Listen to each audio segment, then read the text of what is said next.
Bonjour, alors je vais faire une petite vidéo pour parler d'un représentant des classes dynamiques.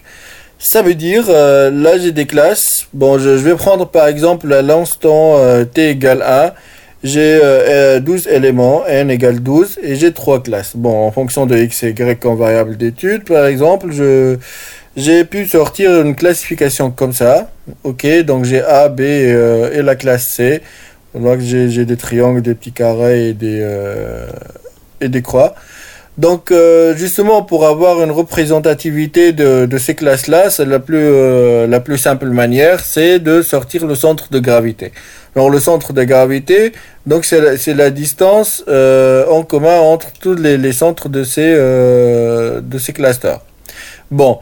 Que ça marche pas. En fait, ça marche pas dans le cas où où j'ai deux classes qui se chevauchent ou bien plus qu'une classe qui chevauche avec d'autres classes.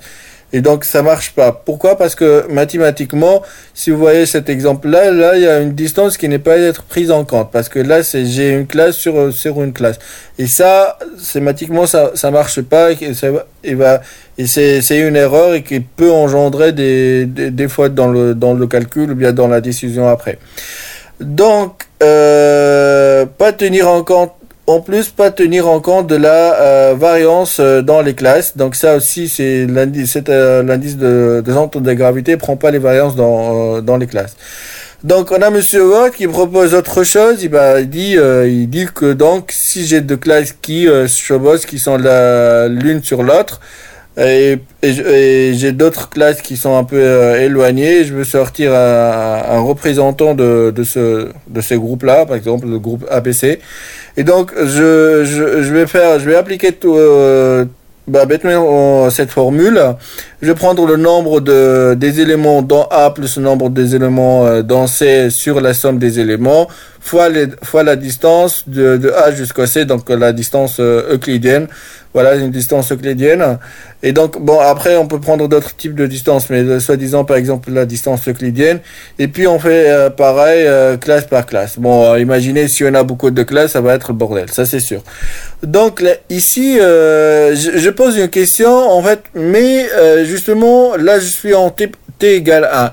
Imaginez quand je passe à t égale 2. Donc, quand je passe à t égale 2, je peux probablement avoir d'autres types de classification, peut-être aussi plus de groupes, voilà, plus de clusters, et comme aussi je peux avoir plus d'éléments qui tombent. Je ne sais pas qu'est-ce qui peut se passer en t égale 2, donc je peux avoir d'autres types de variables d'études, ou bien d'autres caractérisations du problème qui tombe dans t égale 2. Donc ce qui fait mon problème il est maintenant dynamique au cours du temps. Donc alors là je constate que Word ça fonctionne pas en fait, parce que Word c'est basé sur quelque chose statique.